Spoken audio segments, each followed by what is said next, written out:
Okay, this is it. Welcome to the imperfect, awful, horrible writing only, whatever I titled it. I don't know. I just figured this out. We're just going to go through this. I'm going to use 10 minutes of my day to talk a little bit about the work I'm working on, the writing. I have been waiting. I've been working on this piece for about 8 years now, and I've just been sitting on perfectionism so much. My friend sent me, let me see if I can pull this up. I didn't plan on pulling this up. One of my friends, a writing friend, I have writing friends, yes. He sent something to the group, and I want to read it.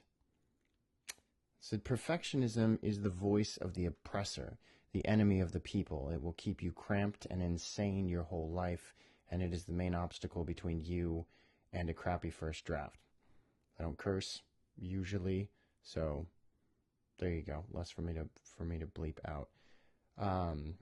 And I just thought about that, and I just thought I have been waiting for 8 years to finish this, to publish this. I've tried publishing this.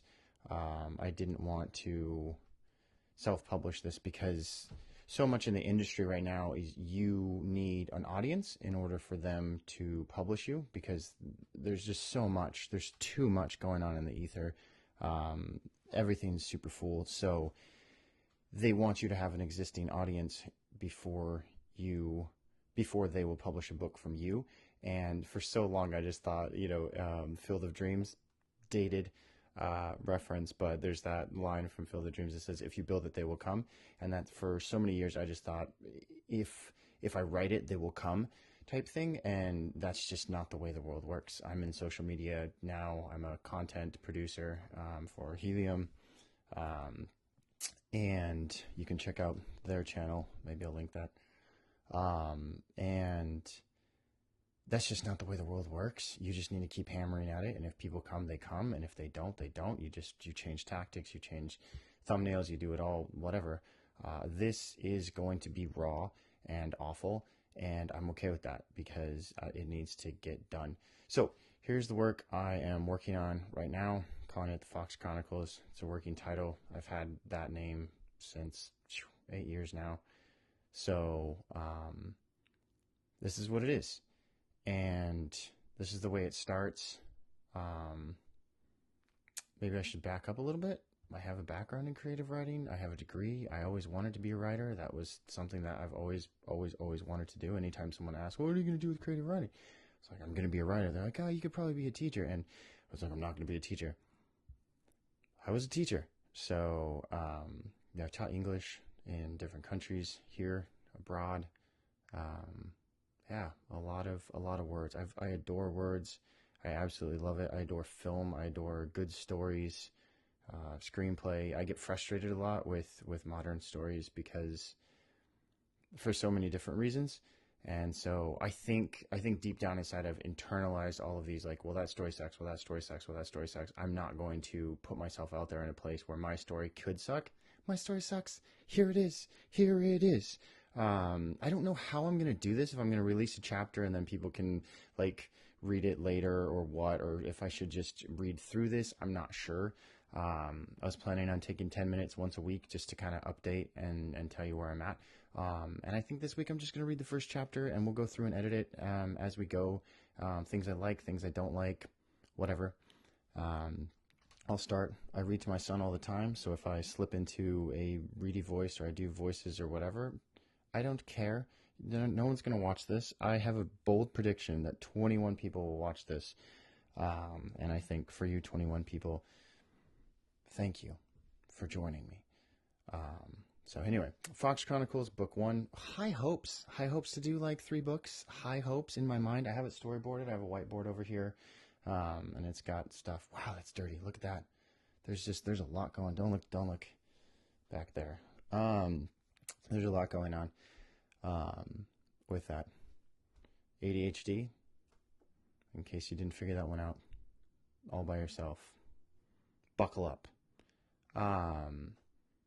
Hannah, I'm notating this. This is all in Notion because Notion is just a wonderful tool because you can go through and you can expand different things. You can tag different things. If you go back to writing over here, you can do characters of the Fox Chronicles. You can do, these are all my names for different characters and what they mean, what the names mean. That helps me just to keep things simple. Like I said, I spent a lot of time on this, and there's no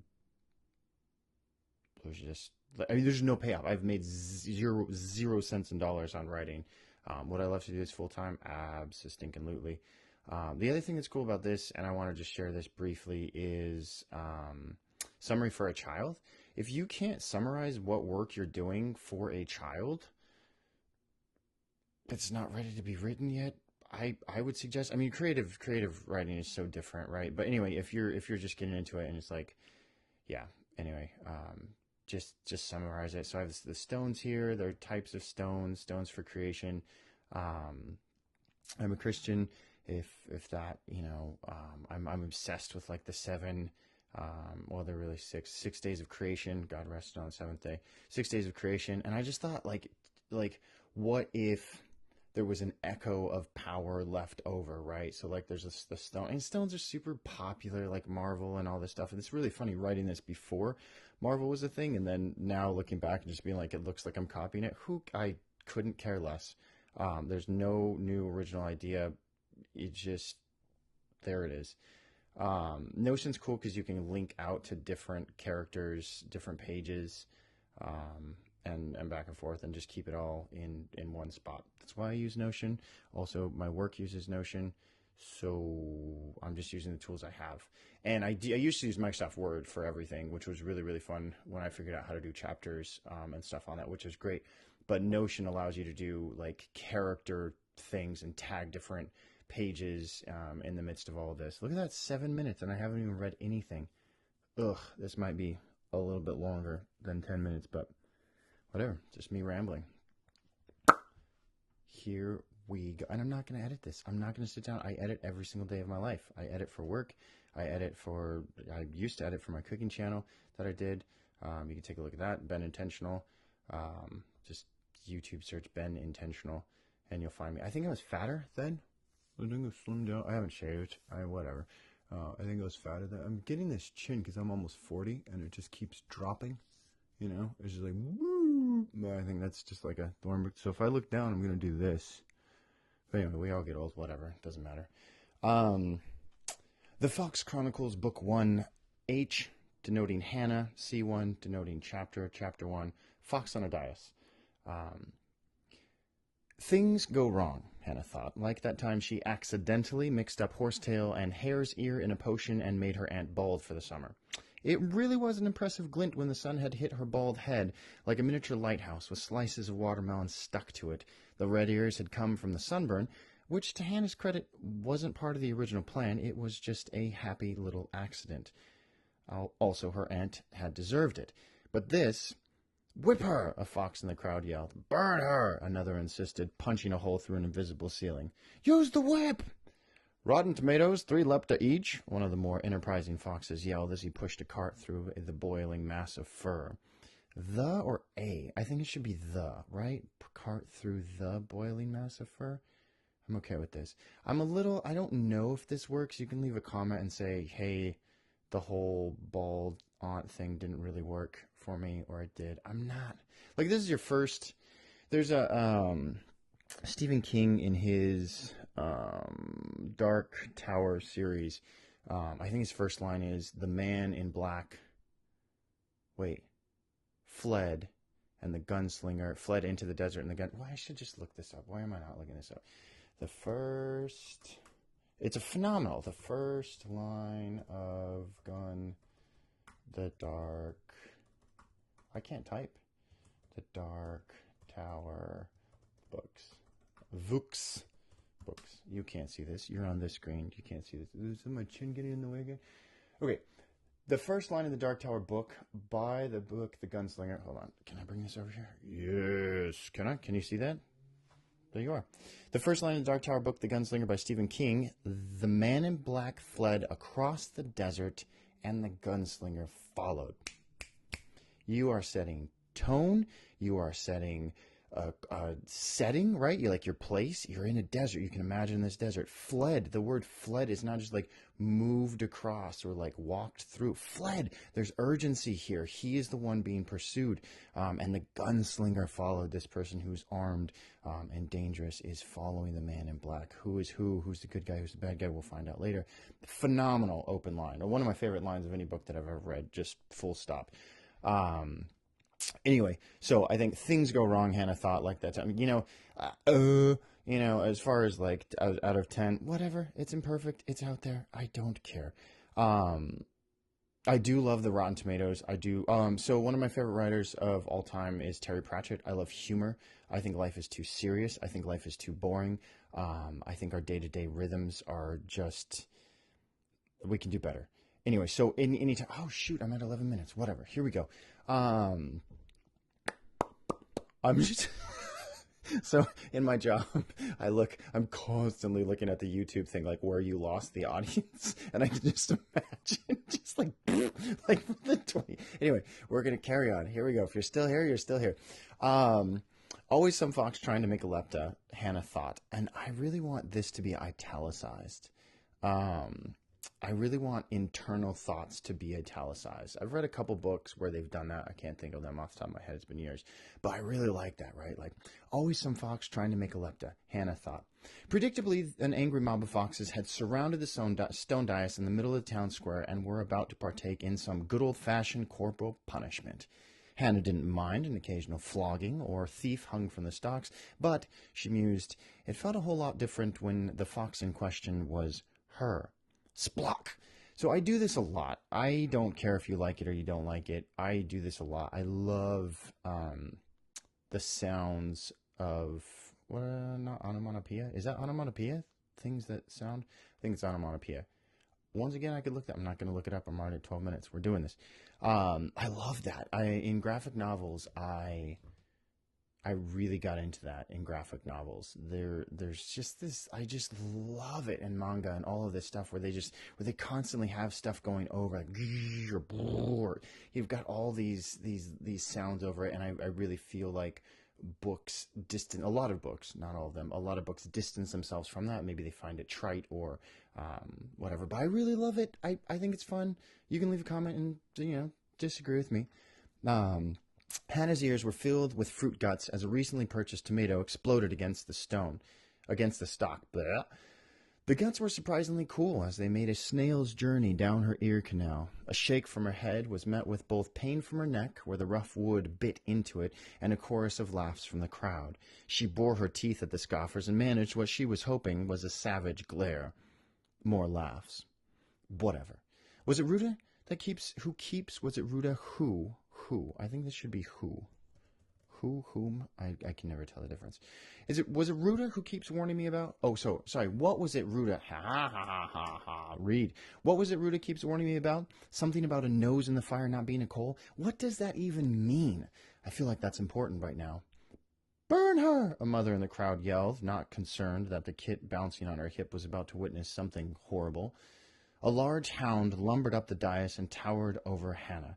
Hannah looked up, which scarcely brought her gaze to the creature's belt. She looked up again. His midnight fur was brittle and dull. Years of keeping the peace in a fox town had left the hound pudgy and slow. What? Too many bribes and nights at the tavern? Hannah mused before noting the age-defying muscle bulges the beast had for arms and the much-used whip hanging from a leather belt. His leather belt? I read it as his, so I think that's where my brain wants to go. Hanging from his leather belt. Hanging from a leather... mean the same thing. Here we go. The ownership there, maybe saying he's a little bit more menacing. It's his belt doing the hurting. Maybe the his is better there. Mark Twain is a fan of saying the difference between the right word and the almost right word is the difference between lightning and a lightning bug. Probably butchered that quote, but I firmly believe that. If you're writing and you're just like in a sentence, go back over it and try to find that word, because when you do find that word, bzzzt, you just Pikachu'd that puppy. Not that there's anything wrong with the night at the tavern, Hannah half yelled, finishing her thought out loud. Finishing her thought out loud, trying in vain to meet the hound's gaze. I think this is redundant. I'm just going to delete that. But the crowd's chaos swallowed her words. That's hard to say, fun to read. But the crowd's chaos swallowed her words. A large hound lumbered up the dais, towered over Hannah. Hannah looked up, which barely brought her gaze to the creature's belt. So this is a repeat. This is... Okay, so she's yelling twice. This is repeating twice. Okay, not that there's anything wrong with the night at the tavern. I like how she's saying she's thinking something and she's saying something out loud. I think that's important. We really need to like Hannah. We really need to like our main character. That's one thing that drives me bonkers about like modern things where there's like, we're going to have a mopey main character who does mopey things and is constantly, I don't like you. I don't care. You get squished by, a giant cockroach and I couldn't care less. But I really want you to like Hannah. I really want you to root for Hannah. And I really want you to identify with Hannah. I do this all the time. My wife will tell you I do this all the time. I'm thinking and then I'll finish something, and she'll be like, what? And I'm like, I have to go back 6 years of thinking in my mind to explain that I was apologizing to my friend when I was 9 years old about, like some mistake I made, stealing his toy or something nefarious I did 30 something years ago. Anyway, I don't suppose you fancied a drink, Hannah half yelled, trying in vain to meet the crowds, but the crowd's chaos swallowed her words. So I've tried 2 times here to figure out this. I don't suppose you fancy a drink is...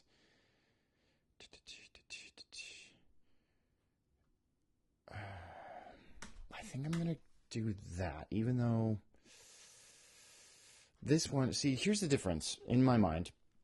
Okay, so she's saying, not that there's anything wrong with the night in the tavern, Hannah half yelled, finishing her thought out loud, but the crowd's chaos swallowed her words. Or, I don't suppose you'd fancy a drink, Hannah half yelled, trying in vain to meet the hound's gaze, but the crowd's chaos swallowed her words. So the second one, I don't suppose you'd fancy a drink, is her trying to wiggle out of it with her words, which is true to her character. She's very wordy, she's very clever, she's very witty, and I like this in here. So what I'm going to do is I'm going to grab this, delete this,